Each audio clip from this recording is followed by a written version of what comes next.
साधना का मतलब है शरीरम साधयति स्वधर्म। जो शरीर को साधता है वह साधना है, शरीर को कंट्रोल करता है, शरीर को नियंत्रित करता है। और आपका शरीर नियंत्रित है नहीं, इसलिए शरीर नियंत्रित नहीं है कि आप 2 घंटे एक जगह आराम से बैठ नहीं सकते। हाथ पैर हिलाने पड़ते हैं, कभी इस पांव को इधर करना पड़ेगा, कभी इस पांव को हाथ हिलाना पड़ेगा, कभी ऐसा करना पड़ेगा, कभी विश्राम लेना पड़ेगा, कभी जंबाई लेनी पड़ेगी। 2 घंटे आप प्रभु के चरणों में बैठ नहीं सकते। 15 मिनट आंख बंद करके उसमें लीन नहीं हो सकते। बैठते हैं और वो सांस आंख बंद करके बैठी और प्रभु कहते हैं, हे राम जी ठीक है ना, और बहु थोड़ा दूध उफन जाएगा, थोड़ा ध्यान रखना, हे राम जी ठीक है। अब दूध उफने नहीं उफने तुम्हें क्या मतलब, तुम प्रभु चरणों में बैठी हो, उफन जाएगा तो उफन जाएगा, नहीं बहू की ड्यूटी है, तुम्हारी क्या गलती है। मगर अब दूध 10 रुपए किलो है गुरुजी, आप तो अभी बैठे बैठे बोल जाओगे 10 रुपए बर्बाद हो जाएंगे हमारे, तो बताना पड़ता है। आप तो उठ के चले जाओगे, 10 रुपए का कौन हिसाब करेगा। और बहू ज्यादा लखन नहीं है गुरुजी, उस बहू में ज्यादा होता है तो फिर मुझे ये करना क्यों पड़ता है। और कल आपकी आंख बंद हो जाएगी, तब दूध उफनेगा, तब क्या करोगे, फिर कौन कहने को आएगा। मगर वो प्रभु के चरणों में तो बोले, अब मर जाएंगे तब देखा जाएगा, दूध उफनेगा तो उफनेगा, फिर देखा जाएगा। मगर हम उस मृत्यु को याद नहीं कर पाते। और हमारे पास जो भी समय बचा है, और आपका कितना समय बचा है ये तो आपको पता ही नहीं। जब महाभारत का युद्ध हो रहा था, कौरव और पांडवों का युद्ध हो रहा था, और वो धर्म युद्ध था, छल युद्ध नहीं था, झूठ युद्ध नहीं था। और धर्म युद्ध का तात्पर्य था कि सूर्य अस्त होने के बाद में युद्ध नहीं करेंगे, लड़ेंगे नहीं। वापिस सूर्योदय होने के बाद में कौरव और पांडव आपस में युद्ध करते थे, और दिन भर युद्ध करते थे, और शाम को दुर्योधन और अर्जुन और भीष्म और ये सब पास में बैठ के भोजन करते थे, एक ही भोजनशाला में। युधिष्ठिर भी बैठा हुआ है और दुर्योधन भी बैठा हुआ है और भोजन कर रहे हैं। और वो अपने कौरव के खेमे में चला जाता था, वो पांडवों के खेमे में चले जाते थे, दूसरे दिन सुबह युद्ध करते थे, इसलिए इसको धर्म युद्ध कहा गया है। और एक दिन शाम को, रात को 8-9 बजे की बात है, 8 बजे की बात है, युधिष्ठिर और भीष्म और नकुल और सहदेव और अर्जुन, 5 भाई मिलकर के ये मंत्रणा कर रहे थे कि कल कैसे युद्ध करें, किस पर प्रहार करें, किस तरफ जाएं, क्या करें, कौन से शस्त्रों का प्रयोग करें। और तभी एक कोई साधु आया और अड़क लगाई और भिक्षाम देहि की आवाज दी। सब 500 पांडव निर्णय कर रहे थे कि कल युद्ध कैसे करना। बीच में वो साधु आ गया तो युधिष्ठिर ने कह दिया कि महाराज कल सुबह आना, कल सुबह आपको भिक्षा देंगे। युधिष्ठिर का कहना हुआ, भीष्म उठा, भीष्म क्या दुर्योधन उठा, और अर्जुन ने ढोल बजाना शुरू किया जोर जोर से। भीम ने कहा, अर्जुन क्या कर रहे हो, इतने जोर से रात्रि को युद्ध का नगारा क्यों बजा रहे हो, क्या है नगारा क्यों बजा रहे हो। उसने कहा, अब निश्चय हो गया, कल सुबह तक हम ये कम से कम युधिष्ठिर नहीं मरेंगे, ये गारंटी हो गई कि युधिष्ठिर झूठ बोलते नहीं, इसने कल सुबह भिक्षा देनी है, इससे सुबह तक तो मर ही नहीं सकते। ये युधिष्ठिर कहा, मैंने कितनी बड़ी गलती की, मुझे क्या मालूम कि घंटे पर बाद में जीवित रहूंगा या नहीं रहूंगा। मैंने एक सत्यवादी होने के बावजूद मैंने ऐसा आश्वासन कैसे दे दिया कि कल सुबह तुम्हें भिक्षा दूंगा। सुबह क्या होगा, मैं जीवित रहूंगा भी कि नहीं, इसलिए मैं पूछ रहा हूं कि आपका समय कितना है, आपको ज्ञात नहीं है। संसार में कोई मशीनरी आप नहीं बता सकती कितना समय आपके पास है, आयु कितनी है, कोई विज्ञान नहीं बता सकता, कोई साइंटिस्ट नहीं बता सकता, कोई डॉक्टर नहीं बता सकता, मैं भी नहीं बता सकता, आप भी नहीं बता सकते। और यदि आप सोचें कि ये ध्यान गुरुजी 2-3 साल बाद लगाना शुरू कर देंगे, और ये साधना जो आप कह रहे हैं, अभी थोड़े बेटे की शादी हो जाए, बहू आ जाए, उसको काम दाम सौंप दें, फिर आपके पास आएंगे गुरुजी और वो सब ध्यान वान सब लगाएंगे गुरुजी। अब कब शादी होगी, कब बहू आएगी, कब आप उसको सिखाएंगे रसोई बनाना, और फिर आप मेरे पास आएंगे तो इस बीच में कौन क्या हो जाएगी, मौत कब झपट्टा मार देगी मुझको और आपको कुछ पता नहीं। इसलिए जो क्षण आपके पास में है वो आपके हैं, उन क्षणों का उपयोग करेंगे तभी आपके जीवन में पूर्णता आ पाएगी। और मैंने ये बताया कि उस पूर्णता तक पहुंचने के लिए जो कुछ ऊपरी बातचीत की जाती है, उस बातचीत से पूर्णता नहीं मिल सकती। साधना के माध्यम से, साधना एक ऐसा माध्यम है आपके और प्रभु के बीच में, उस साधना के माध्यम से ही उस जगह पहुंच सकते हैं। दान देने से प्रभु प्राप्त नहीं हो सकते। एक सुख मिल सकता है, संतोष मिल सकता है, एक मंदिर बनाने से संतोष मिलता है कि मैंने एक मंदिर बनाया, एक प्रभु को स्थापन किया। ये पूर्णता तक पहुंचने का रास्ता नहीं है, ये क्रिया नहीं है, यह एक परोपकार है, एक सामाजिक सेवा है, इसको समाज सेवा कहते हैं। आप प्रवचन सुनते हैं, यह एक मन की तुष्टि है, ये साधना नहीं है। साधना एक अलग चीज है। साधना का उस मंदिर में जाने या नहीं जाने से, इस बगीचे में बैठने या नहीं बैठने से साधना से कोई संबंध नहीं है। साधना बिल्कुल एक तथ्य अलग है, प्रार्थना एक अलग है, राम नाम जपना एक अलग चीज है, आंखें बंद करना एक अलग चीज है, दान देना एक अलग चीज है। इनका साधना से कोई संबंध नहीं है। साधना बिल्कुल एक अलग चीज है।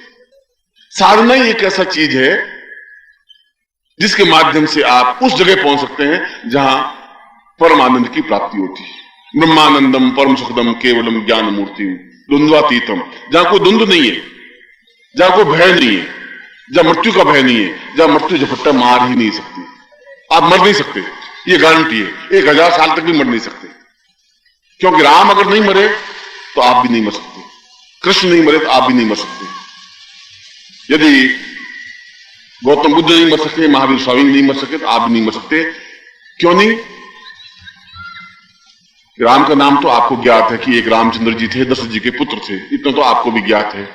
और दशरथ जी के पिताजी का नाम क्या था वो आपको ज्ञात है ही, और उनके पिता दादाजी का नाम क्या था ये आपको ज्ञात है ही नहीं, क्योंकि वो मर गए। वो मर गए, राम मरे नहीं, इसलिए राम मरे नहीं, इसलिए आज भी हमें याद है। और राम जी के दादाजी थे, वो मर गए। और अगर आपको भरोसा नहीं हो तो आपको अपने पिताजी का नाम ज्ञात है, इतना मुझे ज्ञान है, और दादाजी का भी नाम आपको मालूम है, ये भी मुझे ज्ञात है। आप में से 50% लोगों को परदादा का नाम मालूम नहीं है, और परदादा के पिताजी का नाम तो आप में से किसी को भी ज्ञात नहीं है। केवल 4 पीढ़ी पहले ही आदमी मर गया तो 4 पीढ़ी बाद आप भी मर जाएंगे। आपके बेटे आपको नाम याद रखेंगे, पोते नाम याद रखेंगे, अगले पोतों के बेटे आपका नाम याद नहीं रखेंगे, क्योंकि आपने परदादा के पिताजी का नाम याद रखा ही नहीं है, ही नहीं याद आपको। आदमी इतना जल्दी मर जाता है, और नहीं मरे इसलिए बेचारा बहुत कोशिश करता है। यहां ये लिख देता है कि लक्ष्मीनाथ मार्ग, कुछ नहीं करेंगे, शायद नहीं मर जाएंगे तो लक्ष्मीनाथ मार्ग लोग याद रखेंगे, ऐसा कुछ करते हैं। कोई ताजमहल बना के मर जाते हैं, कोई मंदिर बना के मर जाते हैं, कोई धर्मध्वजा लगा के मर जाते हैं, कोई भूखे मर के मर जाते हैं, केवल इसलिए कि शायद मेरे मरने के बाद जिंदा रह सकूं। बाकी ये सब लक्ष्मीनाथ मार्ग लग करके और पट्टी लगा करके और घर के बाहर कौशल्या भवन, उस कौशल्या भवन लिखने से तो कौशल्या जिंदा नहीं रह सकती। वो तो आपकी बहू आएगी, कौशल्या हटा करके सुमित्रा भवन लिख देगी, फिर तुम क्या करोगे? तुम लगा के तख्ती चले जाओ, उसमें लिख दो, लकड़ी का एक पत्थर भी लिख दो सुमित्रा मार्ग, वो पट्टा हटा देगी और कौशल्या मार्ग लिख देगी। और कोई बेटा आएगा तो तुम्हारा नाम हटा देगा, अपना नाम लगा देगा, क्योंकि उसको भी जिंदा रहना। इससे जिंदा नहीं रह सकते, ये संभव नहीं है, ये तरीका नहीं है।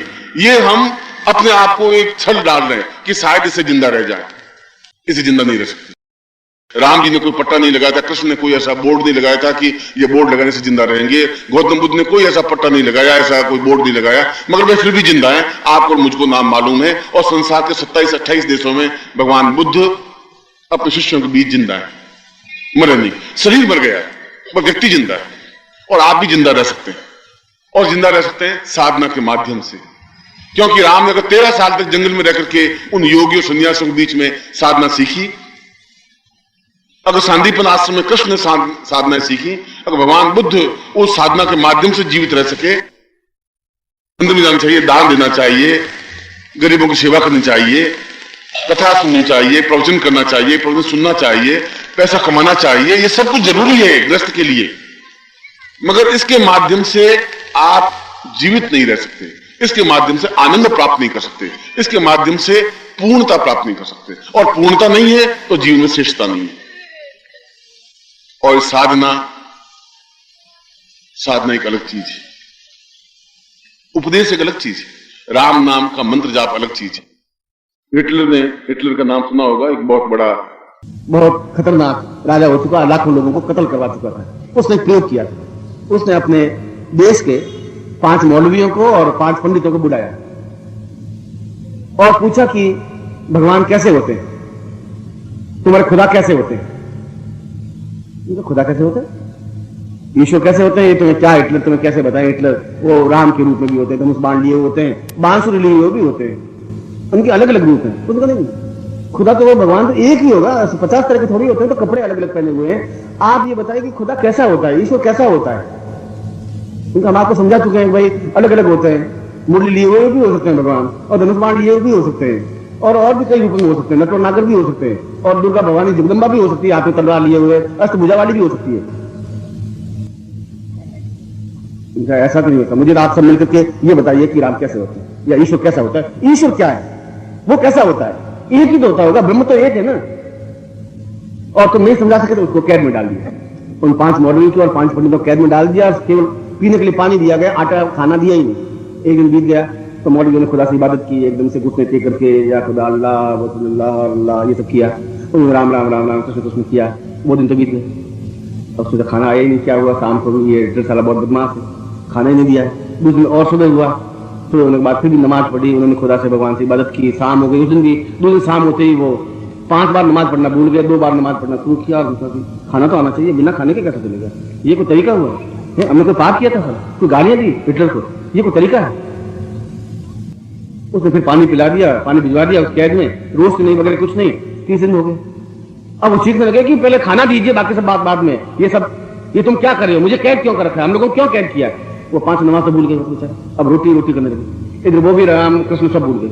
अब रोटी की रोटी तो दे कुछ, 30 दिन की रोटी उनको नहीं दी। शाम को सब ख्याल रखा। अब न वो अल्लाह से लड़ाई, न खुदा से लड़ाई, न ईश्वर से लड़ाई। चौथा दिन पूरा बीत गया और 5 दिन हो गया तो एकदम पस्त। अब आंख बंद कर सामने गोल गोल रोटी दिखाई दी, उस मुसलमान को भी और उस हिंदू को भी। ये रोटी, ये क्या हो गया? खोल के बुलाया कि ईश्वर कैसा होता है? ईश्वर गोल गोल होता है, बिल्कुल फूला हुआ, बिल्कुल वैसा। उन मुसलमानों की भी ईश्वर वैसा ही हुआ, हिंदुओं का भी ईश्वर वैसा ही होगा। और अगर तुम्हारे पेट में रोटी नहीं है तो मैं तुम्हें कितनी साधना सिखाऊंगा तो साधना का शक्ल भी तुम्हें रोटी की तरह दिखाई देगी। तो पहले साधना के माध्यम से तुम्हारे जीवन के अभाव दूर होने चाहिए। जब जीवन का अभाव दूर होंगे तब जीवन में पूर्णता आ पाएगी। पहले तो ये आवश्यक, क्योंकि हम ग्रस्त में